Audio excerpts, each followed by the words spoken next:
बिस्मिल्लाहिर्रहमानिर्रहीम। 9th class. Last time मैंने exercise first chapter की एक्सरसाइज के फर्स्ट 10 क्वेश्चन का रिव्यू दिया था। आज हमने क्वेश्चन नंबर 11 को डिस्कस करना है। क्वेश्चन नंबर 11 में वो कहता है classify the following into elements, compound और मिक्सचर।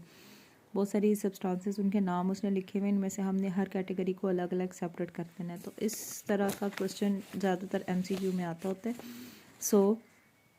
मैंने एलिमेंट, कंपाउंड और मिक्सचर की अलग अलग कैटेगरी बना के उसमें मेंशन कर दिया कि एलिमेंट कौन से होते हैं, कंपाउंड कौन से हैं और मिक्सचर कौन से हैं। तो इसको आपने MCQ पॉइंट ऑफ व्यू से प्रिपेयर करना है। उसके बाद question number 12, atomic mass unit क्या होता है, व्हाई इट इज़ नीडेड। ये भी बहुत ज़्यादा शॉर्ट क्वेश्चन पेपर में आता है। एटॉमिक मास यूनिट है क्या? ये हमारे पास एक ऐसा यूनिट है जिसके अंदर हम किसी भी एटम के मास को मेजर करते हैं। सो हम कहते हैं the unit for relative atomic mass is called atomic mass unit, और इसका सिंबल जो है वो AMU होता है। और एक एटॉमिक मास यूनिट जो है वो 1/12 पार्ट ऑफ कार्बन 12 के इक्वल होता है। अब इसकी ज़रूरत हमें क्यों पड़ेगी? दो हिस्से हैं इसके, 2 नंबर इस तरह से मिलेंगे।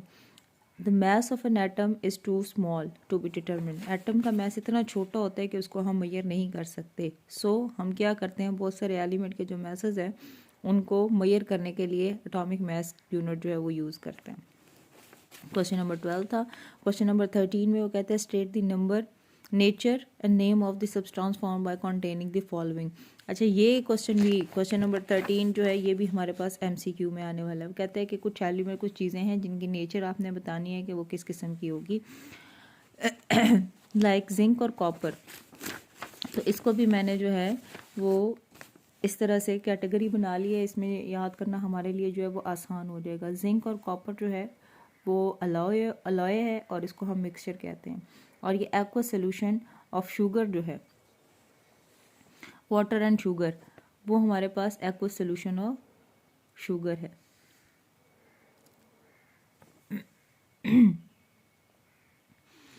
अच्छा, उसके बाद वाटर एंड शुगर की अगर मैं बात करूँ तो वाटर एंड शुगर जो है वो हमारे पास मिक्सचर होगा।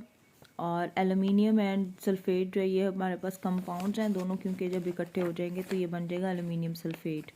और आयरन, क्रोमियम, निकल, ये जब इकट्ठे होंगे तो ये भी हमारे पास मिक्सचर, ये भी अलॉय बनेगा और इसको हम निक्रोम के नाम से जानते हैं। यानी ये जो कंपाउंड है इसका नेम हमारे पास निक्रोम होगा।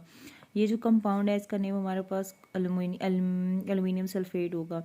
अच्छा, ये हमारे पास होगा एक्वस सोल्यूशन ऑफ शुगर। ये वाला पॉइंट यहाँ आएगा, ये याद रखिएगा। Aqueous solution of sugar second वाले पॉइंट में आएगा। और सल्फेट, एक्वस सल्फेट जो है ये हमारे पास ऊपर वाले पॉइंट में आएगा, क्योंकि इसमें जिंक और कॉपर की बात हो रही है तो हम इसको aqueous solution of aluminium sulphate, हाँ जी, इस तरह से थोड़ी सी आपने इसको चेंजिंग करके, ये भी MCQ पॉइंट ऑफ व्यू से हमें याद रखना है।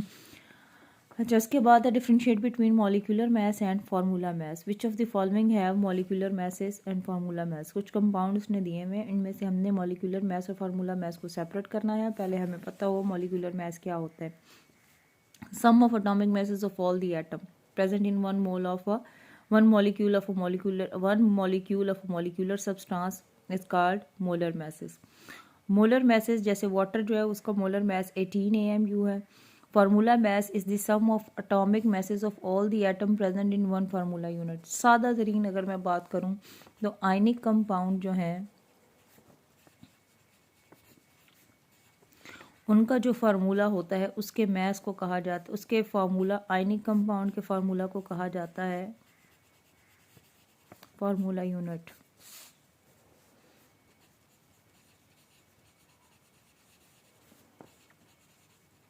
और उस फार्मूला यूनिट के मैस को हम कहेंगे फार्मूला मैस।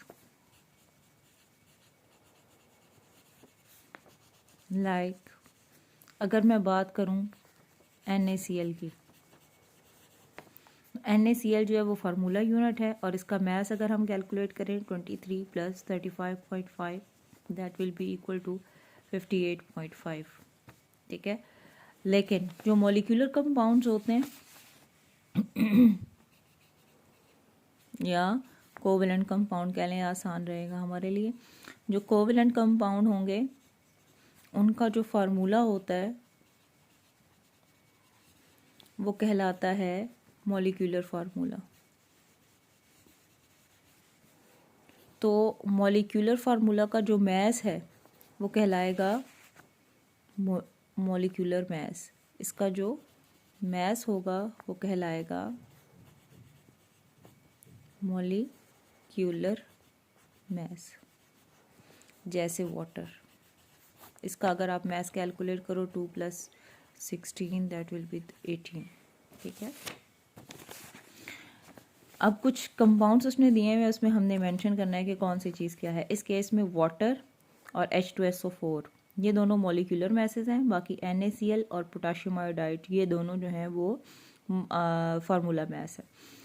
इसमें अलग अलग चाहे तो लिख सकते हैं, चाहे तो जैसे मैंने इसको इस तरह से रिप्रेजेंट किया आप इसी तरह से भी इसको मेंशन कर सकते हो। मेरी कोशिश है ताकि आप लोग इस चीज़ को यहीं से देख के कॉपी कर लें और इसी तरह से आप इसको याद भी करें। अच्छा जी, question number 15, which of the following has more atoms, किस में ज़्यादा एटम होंगे, 10 ग्राम एल्यूमिनियम में या फिर 10 ग्राम ऑफ आयरन में। तो इसको हमें कैलकुलेट करना पड़ेगा। 10 ग्राम एल्यूमिनियम जो है, यानी गिवन मैस एल्यूमिनियम का 10 ग्राम है, मोलर मैस एल्यूमिनियम का 27 ग्राम पर मोल होता है। तो हम इसको फॉर्मूला लगाकर सॉल्व कर लेंगे। अच्छा जी, नंबर ऑफ एटम कैलकुलेट करने हैं। Number of atom in 10 gram of aluminium, number of moles multiply by Na। Number of moles 10 divide, मतलब नंबर ऑफ मोल्स कैलकुलेट कैसे करते हैं, given mass divide by molar mass. ये given mass है, divide कर दिया मोलर मैस के साथ, मल्टीप्लाई कर दो एवोगैड्रो नंबर के साथ, तो आपके पास एल्यूमिनियम के एटम्स आ जाएंगे। आयरन के एटम कैलकुलेट करने के लिए भी हम बिल्कुल यही फार्मूला लगाते हैं, given mass divide by molar mass multiply by Na। तो अब इसमें देख लेंगे हम किस में ज़्यादा फार्मूला मैस, किस में ज़्यादा एटम है। 2.27 2.23 जो है वो एल्यूमिनियम है। 10 ग्राम एल्यूमिनियम था और 10 ग्राम ही आयरन था, तो 10 ग्राम एल्यूमिनियम के मैस एटम ज़्यादा होंगे 10 ग्राम आयरन के मुकाबले में। इस तरह से उसने molecule which has more molecules, 9 gram of water या 9 ग्राम ऑफ शुगर। शुगर का फार्मूला भी बताया हुआ है, find out molecular mass in 9 gram of water. हमने हर किसी कंपाउंड का पहले मोल कैलकुलेट कर लें, सेम वही वाला क्राइटेरिया चलेगा, given mass divide by molar mass multiply by Na। मैं फार्मूला यहाँ मेंशन भी कर देती हूँ ताकि आप लोगों को क्लियर रहे। फार्मूला मेंशन करती हूँ मोल कैलकुलेट करने अगर हूँ हमने, mole is equal to given mass जो फार्मूला में दिया होता है divided by molar mass. Molar mass जो हम खुद कैलकुलेट करते हैं।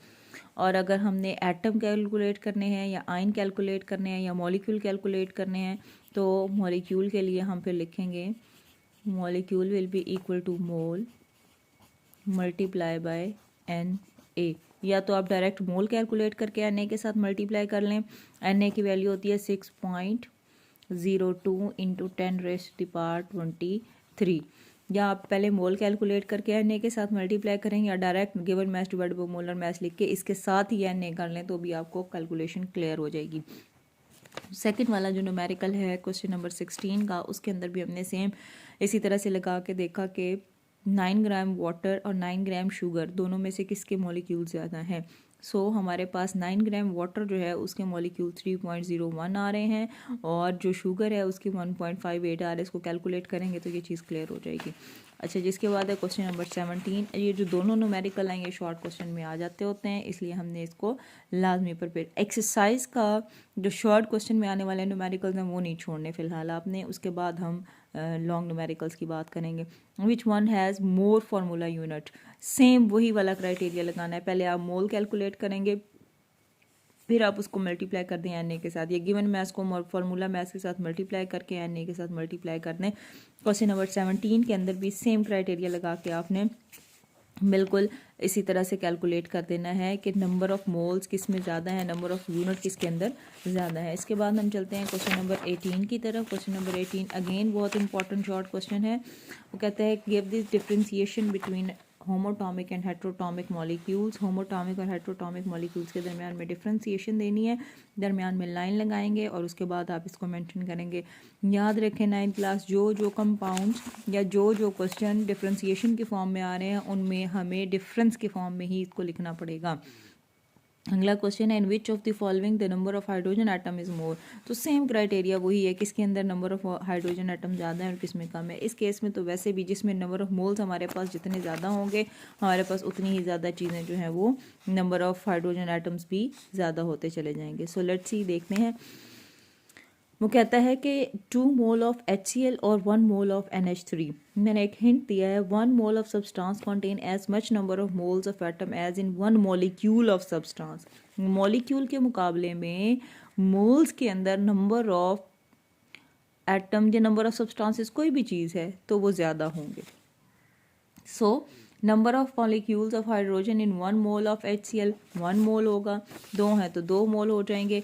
सो where number of moles of hydrogen in 1 mole of NH3 3 मोल। सिर्फ हाइड्रोजन के मोल उसने बताए। इसके अंदर कितने मोल हैं? 1 मोल है तो टोटल नंबर ऑफ हाइड्रोजन कितने हैं? 3 है। इसमें 1 मोल है तो टोटल नंबर ऑफ हाइड्रोजन जो है वो हमारे पास एक, 2 मोल है टोटल नंबर ऑफ हाइड्रोजन 1 है, तो इसको इसके साथ मल्टीप्लाई तो डेफिनेटली हमारे पास कितना हो जाएगा? 2 मोल्स हो जाएंगे। यानी हम ये कहना चाहते हैं कि हमारे पास HCl के अंदर हाइड्रोजन के कितने मोल हैं। तो पहले टोटल हमें पता चले कि HCl है कितने मोल है। HCl 1 मोल है तो इस 1 को वो इसके साथ ये एक ही है तो इसके साथ मल्टीप्लाई कर दें तो हाइड्रोजन भी 1 होगा। अगर HCl 2 है, 2 मोल है HCl, तो फिर हम क्या करेंगे? 2 को मल्टीप्लाई कर देंगे, हाइड्रोजन कितना है? 1, तो हमारे पास हाइड्रोजन भी 2 मोल हो जाएगा। तीसरे केस में NH3 वैसे कितना है? NH3 जो है वो कहता है हमारे पास NH3 जो है वो 1 मोल ही है, 1 मोल ओवरऑल NH3 है, लेकिन इसके अंदर हाइड्रोजन की तादाद कितनी है? 3 है, तो मल्टीप्लाई करने कितने हो जाएंगे? 3।